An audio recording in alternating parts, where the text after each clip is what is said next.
সকলকে অনেক শুভেচ্ছা। আজকে আমি দেখাবো কিভাবে আমাদের air conditioner servicing water spray cleaning এর মাধ্যমে সম্পন্ন করা হয়। তো আমরা প্রথমে এয়ার কন্ডিশনারের যে পাওয়ার সুইচটা আছে সেটা রিমোট দিয়ে অফ করে আমরা এর পাওয়ার সুইচটা অফ করে দিব।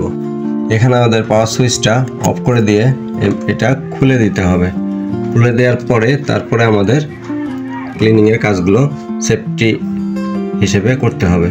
এয়ার কন্ডিশনারের এই দুই পাশে দুটো লক থাকে। এই যে প্রথমে কভারের এটা এই পাশে এবং এই পাশে আরেকটা লক আছে। আমরা লকগুলো এখান থেকে খুলে দিয়ে দুই পাশ থেকে খুলে দিয়ে এটা হ্যাঙ্গার থাকে, এই যে হ্যাঙ্গারে রয়েছে। এর মধ্যে বিভিন্ন স্ক্রুগুলো আছে। এই যে স্ক্রুগুলো এগুলো খুলতে হবে এবং এখানে এই যে ডিসপ্লের যে কানেকশনটা এখানে স্ক্রু আছে সেগুলো খুলে নিতে হবে। আর এই ফিল্টারগুলো এখান থেকে খুলে এটা ক্লিনিং করে নিতে হবে। এই যে ফিল্টারগুলো এগুলো বের করা যায় সময় মতো। সবচেয়ে ভালো হয় একটা নির্দিষ্ট সময় পর পর এই ফিল্টারগুলো নিজেরাই খুলে ক্লিনিং করা। আর সার্ভিসিংয়ের জন্য একটা সময় বেশি দিন হয়ে গেলে এটা ওয়াটার ক্লিনিং করে নিলে এর যে টিউবগুলো থাকে সেগুলো ময়লা হয় না, এবং অনেকদিন ক্লিনিং না করলে এর টিউবগুলোতে ময়লা জমে এগুলো লিক হওয়ার সম্ভাবনা থাকে। তো ওয়াটার স্প্রে ক্লিনিং এর ক্ষেত্রে আমাদের কতগুলো জিনিসের প্রয়োজন হয়। Air conditioner dust cleaning cover, air conditioner dust cleaning compressor, water pressure pump এবং এই পাম্পের সাথে সাকশন এবং ড্রেনের পাইপলাইন, যেটা আমরা মোটরসাইকেল ক্লিনিং এর জন্য অনেক সময় ইউজ করে থাকি। তারপরে ক্লিনিং লিকুইড, তারপর স্প্রে গান, এগুলো আমাদের সবসময় দরকার হয়ে থাকে। এগুলো থাকলে পরে আমাদের কাজ করতে সুবিধা। তো প্রথমেই আমরা যে উপরে কভারটা আছে পাওয়ার অফ করে কভারটা খুলে এর ভিতরে যে বিভিন্ন স্ক্রুগুলো আছে স্ক্রুগুলো খুলে নিয়ে এবং ইলেকট্রিক যে কানেকশনগুলো আছে খুলে নিয়ে সেটা কভারটা আমরা খুলে ফেলবো। এবং কভারটার ইনার সাইডে কিন্তু অনেক ময়লা থাকে, সেই ময়লাগুলো আমরা ক্লিন করে নিব। এরপর আমরা এয়ার কন্ডিশনারের সাথে আমাদের যে air conditioner dust cleaning cover আছে সেই কভারটা আমরা সেট করে নিব, যাতে আমরা যখন এই পাম্প দিয়ে ওয়াটার স্প্রে পাম্প দিয়ে আমরা যে পানি স্প্রে করব সেই পানিগুলো যাতে যে কোনো জায়গায় না পড়ে এই কভার দিয়ে এর মধ্যে পড়ে, এবং সেটা আমরা পরবর্তীতে সেই এটার সাথে সংযোজিত ড্রেন লাইন দিয়ে আমরা একটা বালতির মধ্যে নিব, যাতে এই ড্রেন ওয়াটারগুলো পরে ফেলে দেওয়া যায়। সাধারণত এয়ার কন্ডিশনারের ক্ষেত্রে আমাদের যে আউটার সাইডে যে এসিটা থাকে, মেইন যে পার্টটা, সেটাতে দুটো ব্লোয়ার থাকে। একটা এর হিটটা কনজাম করে সেটা বাইরে এক্সস্ট হিসাবে কাজ করে, এবং যে ইনার সাইডের যেটা থাকে সেটা ঠান্ডা এয়ারটা এই টিউবের মধ্যে দিয়ে এসে আমাদের ইনার সাইডে রুমের ভিতরে যে কম্প্রেসর বা কুলারের কন্ডিশনার যে পার্টটা থাকে সেই কন্ডিশনারের মধ্যে দিয়ে আসে, এবং সেই টিউবের মধ্যে যে আমার লিকুইডগুলো থাকে, লিকুইডগুলো যে অ্যামোনিয়া ফ্রিয়ন গ্যাস যে সেগুলোর টেম্পারেচার খুবই কম থাকে, এবং টিউবের মধ্যে দিয়ে গেলে সেই টিউবগুলো খুবই ঠান্ডা হয়, এবং সেই টিউবের মধ্যে যখন এয়ারটা বের হয় টিউবের সংস্পর্শে সেই এয়ারগুলো ঠান্ডা হয়ে রুমের মধ্যে প্রবেশ করে। আবার পরবর্তীতে এই রুমের যে হট এয়ার সেটা আবার এই কম্প্রেসরের মধ্যে দিয়ে আবার বাইরে এসির পার্টের যে ব্লোয়ার আছে সেই ব্লোয়ারের মাধ্যমে বাইরে থেকে বের হয়ে যায়। এভাবে কিন্তু রুম ঠান্ডা হয়। তো আমাদের যে টিউবগুলো আছে টিউবের মধ্যে কিন্তু অনেক জালি টাইপের অংশ দেখা যায়।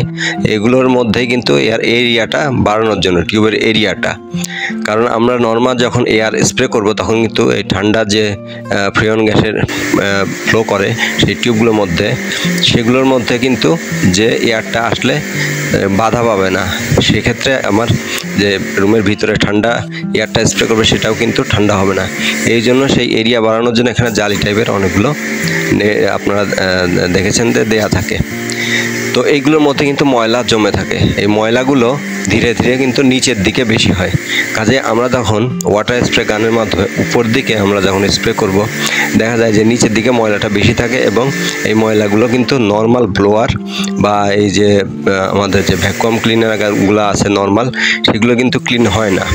তো এগুলো ক্লিন করার পরে আমরা একটু ব্রাশ দিয়ে ঘষবো, এবং সেখানে আমাদের যে ক্লিনিং লিকুইড আছে লিকুইডগুলো স্প্রে করার পরে আমরা যদি এই যে আমাদের যে ক্লিনিং গানের মাধ্যমে যখন ওয়াটার স্প্রে করা হয়, এটা আবার খুব হাই প্রেশারও দেওয়া যাবে না। বেশি হাই প্রেশারে দিলে এগুলো আবার লিক হয়ে যাওয়ার সম্ভাবনা থাকে বা অন্য কোনো সমস্যা হতে পারে। সেজন্য মোটামুটি মিডিয়াম প্রেশার মেনটেন করে এখানে স্প্রে করতে হবে। স্প্রে করলে সেই ময়লাগুলো কিন্তু ধীরে ধীরে আমার বের হতে শুরু করবে এবং এভাবে করতে করতে যখন আমার একবারে পরিষ্কার পানি বের হবে সে সময় পর্যন্ত আমার করতে হবে। করার পরে পরবর্তীতে আমাদের যে ব্লোয়ারের মাধ্যমে এর কিছুটা বা এর যে পানিগুলো আছে সেগুলো পরিষ্কার কাপড়ের মাধ্যমে মুছে নিয়ে অথবা এখানে যে ব্লোয়ারের মাধ্যমে আমাদের এয়ার কিছুটা ফ্লো করেও কিন্তু এটা ড্রাই করা যায়। ড্রাই করার পর এটা চালালে ভালো হয়। আর যদি না থাকে সেটা, তাহলে আমাদের এটা ক্লিনিং পরবর্তীতে আমাদের কিছুটা সময় দিয়ে আনুমানিক সেটা যখন ড্রাই হয় তারপর আমাদের এসিটা চালালে এটা ভালো হয়। এভাবে আমাদের ইনডোর ইউনিটটা ক্লিনিং করা যায় এবং একই সাথে আমাদের আউটডোর ইউনিটটাও ক্লিনিং করা যায়। তো আমাদের মাঝে মাঝে বা প্রতি বছরে অন্তত একবার বা দুইবার এটা ক্লিনটা করলে এর যে পারফরমেন্সটা অনেক ভালো পাওয়া যায়। আর এর মধ্যে আমরা যে ফিল্টার এলিমেন্টগুলো দেখলাম, ফিল্টারগুলো কিন্তু আমাদের কিছুদিন পর পর অবজারভেশনে রাখতে হয়। এগুলোতে ময়লা আসলে আমাদের উচিত এটা সেখান থেকে খুলে ক্লিন করে দেওয়া। না করলে কিন্তু আমরা যে সাফিসিয়েন্ট এয়ারটা যাবে না এবং এই এয়ার কন্ডিশনের পারফরমেন্সও ধীরে ধীরে কমে যাবে। তো এই বিষয়ে আমাদের একটু খেয়াল রাখতে হবে। আর ইলেকট্রিক্যাল যে কানেকশনগুলো আছে সেগুলো কিন্তু পানি দেওয়া যাবে না, কারণ পানি দিলে সেগুলো শর্ট সার্কিট হতে পারে বা নষ্টও হতে পারে। আর এগুলো নিজেরা করতে গেলে খুব সাবধানতার সাথে করতে হয়, আর না হলে এগুলো যে সার্ভিসম্যান থাকে তাদের দিয়েও সহজেই করা যায়। তবে এই এয়ার কন্ডিশনারের যে কভারগুলো খোলা এবং লাগানোর সময় এর যে সাইডের লকগুলো আছে এগুলো কিন্তু বেশিরভাগ ক্ষেত্রে প্লাস্টিকের। কাজে এগুলো যদি খুব নিয়ম মেপে বা না জেনে খোলা হয় তাহলে এই লকগুলো ভেঙে গেলে কিন্তু এগুলো আর সহজে লাগানো যাবে না বা সুন্দরভাবে এটা ক্লোজ হবে না বা ঢাকনাটা সবভাবে লাগবে না। সেক্ষেত্রে এটা আমাদের অবশ্যই প্রথমে জেনে নিতে হবে, অথবা এর ম্যানুয়াল নিয়ে অথবা আমরা যারা কাজ করে তাদের থেকে দেখে এটা ভালোভাবে জেনে নিতে হবে। এরপরেই এটা কভারটা খোলা বা লাগানোর চেষ্টা করতে হবে। আর এখানে যে ড্রেন পাইপটা থাকে আমরা সাধারণত দেখি যে এটা চালালে এর মধ্যে থেকে পানি বের হয়, তো সেই সাইডটা কিছুটা নিচে দিলে বা ডাউন সাইডে রাখলে ভালো হয়।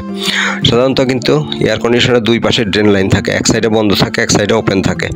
তো আমাদের এসির যে ড্রেন লাইনটা যদি আমরা এক পাশ দিয়ে দেই অন্য পাশটা কিন্তু বন্ধ থাকে, তখন সেক্ষেত্রে যদি আমরা ডাউন করি তাহলে এই ড্রেন লাইনের মধ্যে যে পাইপটা থাকে তার মধ্যে সবসময় কনডেন্সেট জমে এর মধ্যে সেটা জমে থাকে। তার কারণে সেই টিউবটা অনেকদিন পানি জমে থাকলে নষ্ট হয়ে যাওয়ার সম্ভাবনা থাকে।